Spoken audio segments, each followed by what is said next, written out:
Welcome to Honest HR, the podcast for informed and inspiring HR professionals. I'm your host, Monique Akanbi. Today, we're exploring the topic of self-care for HR professionals, why it's important, what it looks like, and how to maintain it. Joining us is Joelle Moray, founder and CEO of Integrate Wellness. Welcome to Honest HR, Joelle. Monique, I'm so excited to be here. Thanks for having me. We are excited to have you here. And for our audience, I'm really excited because Joelle and I made this connection about 2 or 3 months ago. And at that time, our conversation was based around just kind of this hustle culture and being high performing. And how do we as HR professionals really take the time out to care for ourselves as we are always, caring for our organizations and the employees within our organization. In the first couple of months with the new White House administration, we have seen rapid changes to the world of work, impacting everything from Title VII to immigration policies to inclusion and diversity. And especially in times of upheaval, HR professionals are often the go-to support system for employees and for employers as well.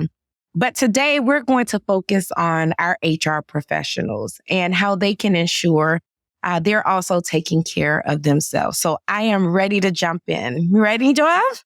I'm ready. Awesome. So Joelle, why is self-care particularly important for HR professionals compared to other professions? Yeah, such a great question, right? It's because everyone kind of deals with their own, stress, their own sort of purview. Everyone kind of, you just are concerned about yourself and your lane and what you have. However, HR professionals deal with everyone's, not just their own, right? Whether they are feeling burned out, whether they need to take medical leave, whether they're just having an issue with their, direct supervisor, whether they're having an issue with their coworker, whether they're just whatever they're coming to the HR person for. It could be because they're looking to develop and they want to become a leader in the future. It could be, a positive thing. But for the most part, the HR folks, as you know, you are sort of the dumping ground, right? People come into your space with all their stuff. They have a dump truck full of stuff and they're like, I'm just going to unload this on you and now I want you to fix it. And so it's even more so important for HR professionals to care for themselves because they're taking on the energy, the challenges of everyone, not just their own. Yeah. It makes me think back at a previous organization where in practicing HR, I would take the long route home. So technically, my route home was about a 2 to 5 minute commute, which sounded good. But when you have gone through a day where you have been that buffer between leadership and employees, and also just kind of just absorbing everything that is going on, whether it's an employee issue or an overall organization issue, for me, I would just take a 10-minute drive versus a 5-minute drive just to kind of decompress. So that way, when I showed up at home, they didn't get all of the baggage that I kind of accumulated throughout the day. And I just mentioned how HR often acts as a buffer between leadership and employees. So we're balancing both. How does this role contribute to burnout and how can self-care really mitigate that for HR professionals? Oh my goodness. Yeah, because you're taking on directives from leadership. You're taking on the impact of those directives from the employee side. So it's really coming at you from multiple ways, right? It's not just one avenue of things that are coming in. And we have something in our nervous system known as our allostatic load. And this is the amount of stress that your body can actually handle at any given time. And here's an analogy I love to use when talking about the allostatic load. Think about your dishwasher at your house. Okay. There comes a point when you cannot get anything else in there, right? So now some people, just throw the dishes in there, just however, other people with like Tetris where everything has its place.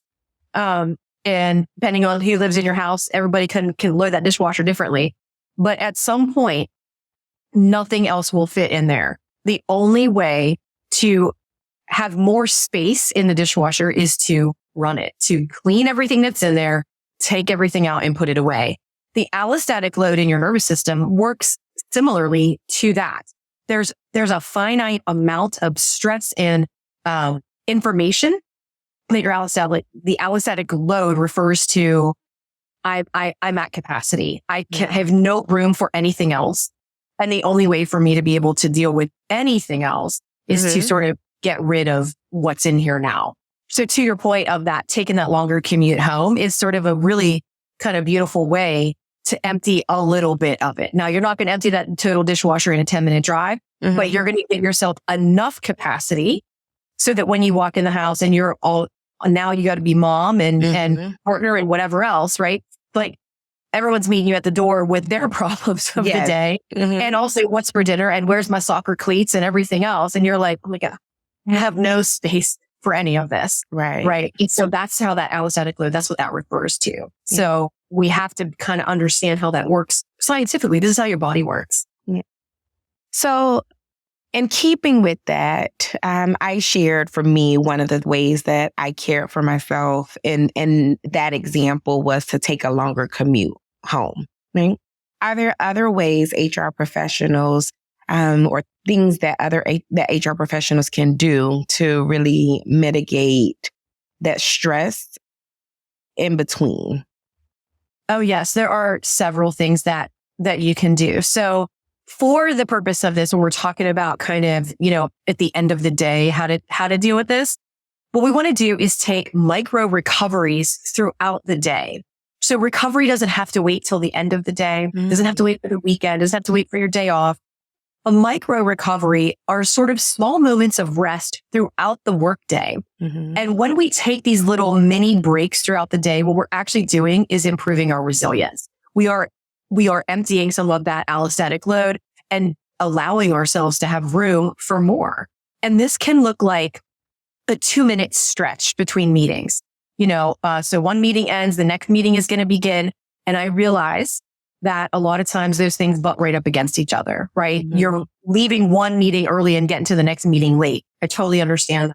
However, it only takes a couple of minutes for some of this reset to occur for these micro breaks. So simply standing up, walking away from your computer for a minute, go to the restroom, get something to drink, stretch a little bit, literally just move your body just a little bit, take a little drink of water, and just walk away from your device, your laptop for just a few minutes is a great way to practice that kind of micro recovery. If you do that throughout the day, several times, you're going to notice that you have much more capacity for whatever else is in your day. And that's just one. I have lots of other things to share with you too. I love micro recoveries just because it is attainable, right? It's something small, but a huge impact, right? So something that I can do that I don't necessarily have to alter my entire day to do to really practice self-care, but I can incorporate it into my day.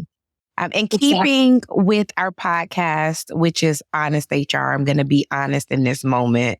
One of the things that I struggled with was creating boundaries. And let's go there. And creating boundaries because as an HR professional, we inherently create or tell ourselves this story that we have to be everything to everyone at all times.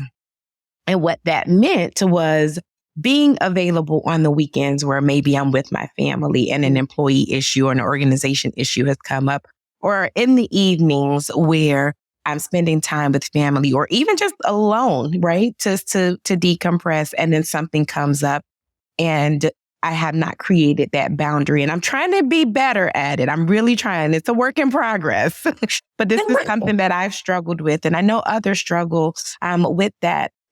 Are there ways that you can share with our audience to help protect that time and that energy and really set firm boundaries just for the care of yourself? Oh, I love talking about boundaries. I'm so glad we're going there.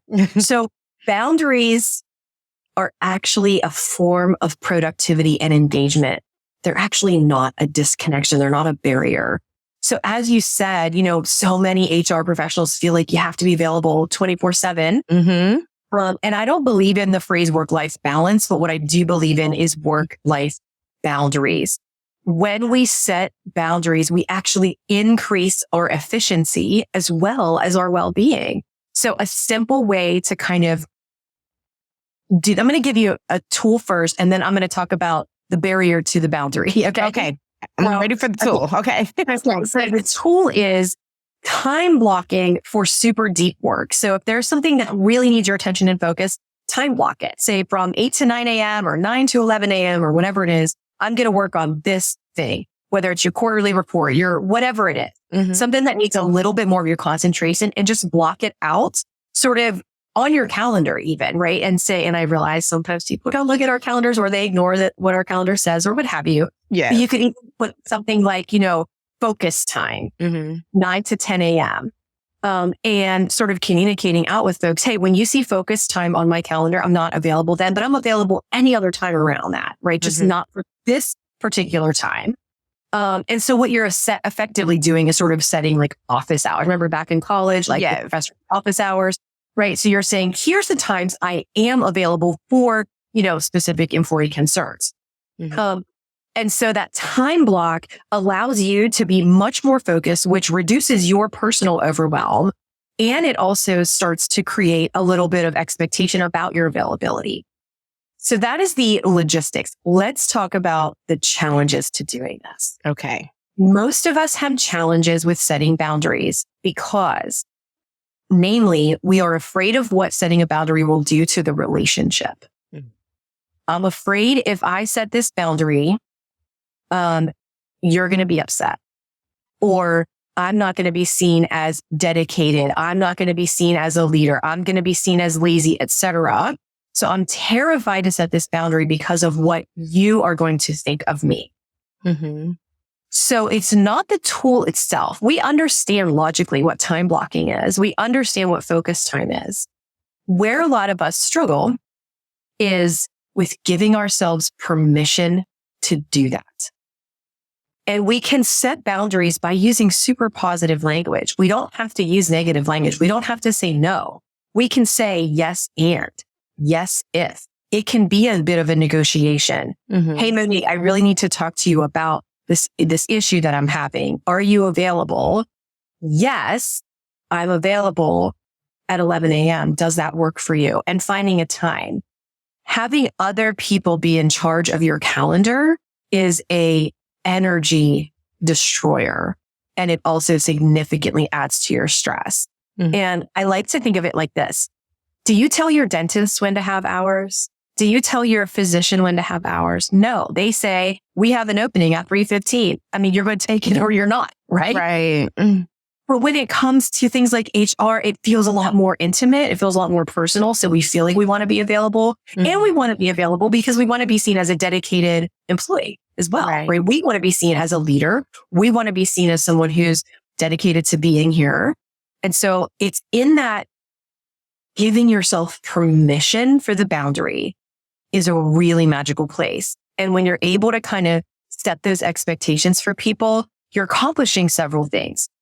You're managing your own overwhelm and stress. You're also setting some expectations and you're opening up really clear communication. More significantly, what we're seeing across enterprises is that you are now giving the employees permission to do the same thing. And when we do that, we are seeing, there's a really beautiful Harvard Review study that talks about this, massive increase in employee engagement and productivity just from this simple little shift. Because when the leaders of an organization will do this, it gives everyone else permission to do the same thing in super professional and respectful ways. Everyone's stress becomes better. Everyone's burnout improves. Everyone's resilience improves, and our engagement productivity improve too. Boundaries is where it's at. Ooh, okay. I just may need a second to digest all of that. Yes. And I like the term of work-life boundaries, right? We've seen this transition of work-life balance, work-life harmony, work-life integration, but at the root of it is how do we create boundaries? And so I'm really glad that you called that out. How can HR professionals handle or manage compassion fatigue? And while caring for themselves, but still being present for employees and their organizations. Yeah. So compassion fatigue is a very real thing. And so let's talk about first quickly the signs that you might be in compassion fatigue. Yeah. Mm-hmm. So HR professionals are helpers. You are a helping profession. You are here to help people. You're helping the organization. You're a leader. You're helping people in real time. And so just the nature of that, there's this massive energy exchange in the work that you're doing. Mm-hmm. And so when we just continue to sort of push through and keep going and taking all these things on, taking on the energy of other people, it really starts to, well, let me say this. We're passionate about it, right? You're doing the work because you believe in it and because you're passionate about it. So a really clear sign that you might be in compassion fatigue is when you start to get a little apathetic. When things that you used to care about, you kind of don't anymore.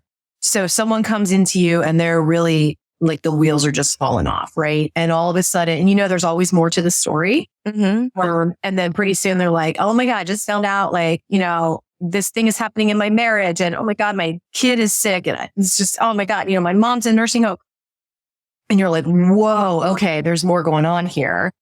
And you're not in compassion fatigue when you're super in that conversation. You're asking questions. You're offering ways to be supportive. You're offering ways to help this person manage all these things.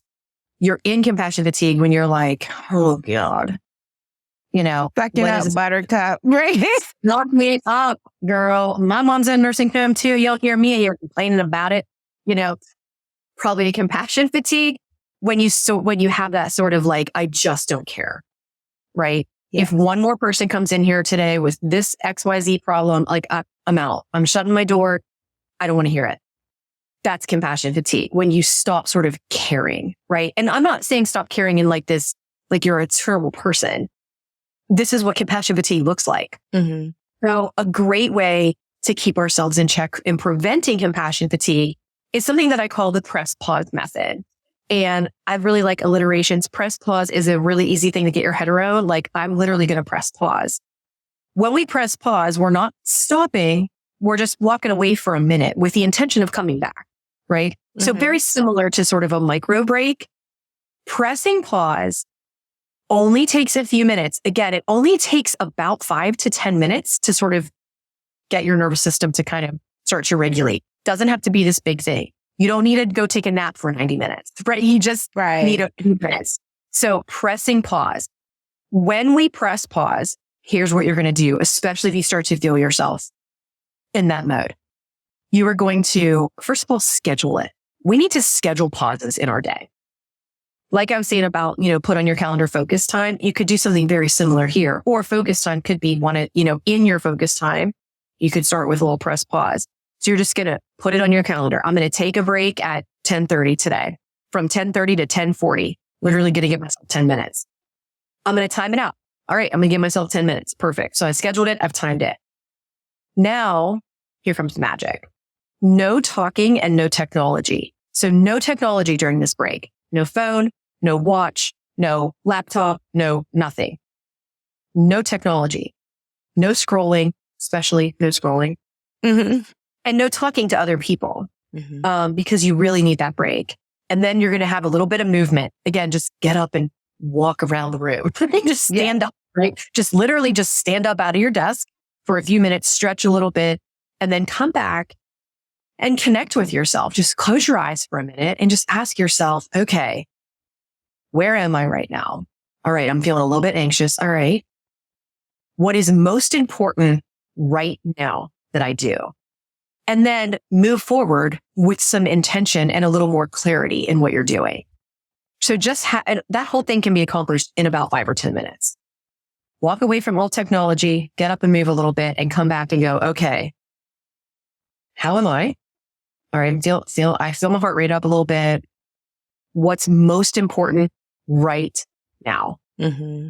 And just pick that one thing and then move forward with a little bit of attention. And you're going to reset everything I did. So I'm pressing pause right now. Just because that was a really good tips and advice to give just from,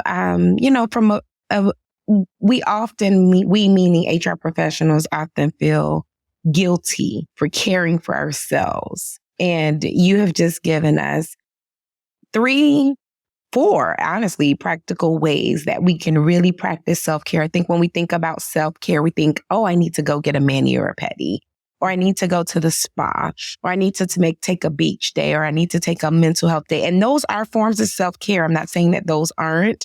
For sure. Sometimes even the thought of those forms of self-care feel overwhelming because then it becomes, well, I don't have time to get a mani or a pedi, or I don't have time to take a day off just to really focus on myself. So you've given us work-life boundaries, creating those boundaries. You've given us the press pause method for us to be able to do that. You've given us micro breaks, all things that we can incorporate throughout that day while still focusing on ourselves and taking care of our employees and our organizations, and even in our personal lives, taking care of our families. So thank you so much for even just those pieces of self-care for our audience so far. How can HR professionals advocate for self-care policies without feeling guilty or overburdened? Oh, so good. I'm so happy that you asked this question. Advocating to have very specific policies that go way beyond, we have an EAP if you want to go to a therapist. Great. You should still have that. Mm-hmm. However, we're going to go a little bit deeper, right? These things, when we talk about creating a wellness culture, a culture that understands that when people are not stressed, when they feel like they have a purpose and value, when they feel seen and heard, they are significantly more productive, engaged, they innovate better, they collaborate better with each other. This will literally affect your bottom line, right? We have seen that companies who invest a little bit into their employees' wellness will see it double or triple return on that investment just simply in productivity and less absenteeism due to illness, right? People are coming to work stressed. This is not good. However, we can put all the policies in the world into an employee handbook, but none of that matters if the leadership of the company is not doing it also. So the best way to advocate, in my opinion, for some of these things is to have the leaders of the company doing the same things. If employees see leadership taking breaks, not taking their laptops on vacation with them, setting work-life boundaries themselves, giving employees the right to disconnect after the workday is over and on the weekends, the employees are going to do that as well. That's the best advocacy, in my opinion, is to have the leadership of the company practicing things like the right to disconnect. So when we are saying, I'm going on vacation, but I'm taking my laptop with me. I know. Please stop. Just stop, because you're sending a very clear message to employees that we don't value vacation time here. We don't value time off. I got my phone with me on the weekend. Don't hesitate. I'm just going to be at my kid's game, but it's not an important game, so I can take your text. We all do that, and we've got to do better about that. So the best way to advocate is to have the leaders of the company doing the same things. Yeah. We hear the analogy often of whenever we fly, right? What does the flight attendant say when they're going through all the safety instructions? In the case of emergency, put your mask on first before you help the other person. And I often remind myself of that, not in just in flying, but in the day-to-day practice of really prioritizing myself first. Because if I'm no good to myself, how good can I be to anyone else? And so what advice would you give as we wrap up HR professionals, our audience in general, who struggle with prioritizing themselves? Yeah. So I think this goes back to when we were talking about the boundaries of giving yourself permission to do that. Why aren't you giving yourself permission? Mhm. Right? This feeling of like, well, I feel guilty if I don't. Why? You are literally putting yourself into dis-ease, right? The name of the word, dis-ease. Why would you do that? You are not going to be any good to your kids if you're not here. You're not going to be any good to your kids if you're laid up in a hospital somewhere because you've put yourself into this state. You're not going to be any good to your kids or your staff or whoever if you are literally sick, right? And there are so many physical ailments that we know that are attributed to stress. You are not doing anyone any favors by falling on your own sword all the time. Put your sword down. And I'm telling you, when you take care of yourself, you give everyone around you permission to take care of themselves as well. Right? So, I became a mom very, very late in life. I was 42 when my kids came, and both of my kids are adopted. There's two of them. They both came in rapid succession from each other. And all of a sudden I was mom, and I spent 42 years being the center of my world. All of a sudden I wasn't. And even so, the reason I share that is because even so, I am still a human person. I am still a working mom.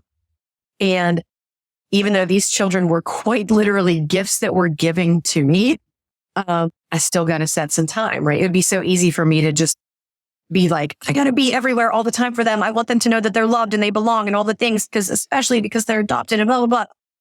Yeah. And they also need to see that I'm taking care of myself, right? So we have to give ourselves permission to do that, because they are going to learn how to care for themselves by watching you. Same with your family, same with coworkers, same with those who report to you, same with leadership. We have to lead by example. This is a great time to lead by example in what you're doing. You cannot breathe if you're underwater, and you're not going to be able to help them at all, right? So we have to get to that. And if you really, really, really are someone who struggles with giving yourself permission for this, that's a great time to maybe do a much deeper dive, for your own therapy, your own sort of self-searching to really understand what's the root cause of that. Why aren't you giving yourself permission to care for yourself? Another pause moment. And thank you for sharing that. So as we wrap up, one last question, and I would say 30 seconds or less. You have this phrase that's called chill achievers, or this group called chill achievers. Tell us in 30 seconds or less, what is the chill achiever? Chill Achievers is a community of high achieving people who want to learn how to better take care of their mental and physical health. Awesome. Thank you so much for sharing that, Joelle. And thank you. That's going to be it for this week's episode of Honest HR. A big thank you to Joelle Moray for sharing her deep insights with us. Honest HR is a part of SHRM's HR Daily flagship content series. Head to shrm.org/HR Daily to learn more and sign up for the daily newsletter. You can also catch us on SHRM's social media. Like, comment, and be a part of the conversation. Thanks for joining, and we look forward to seeing you next time.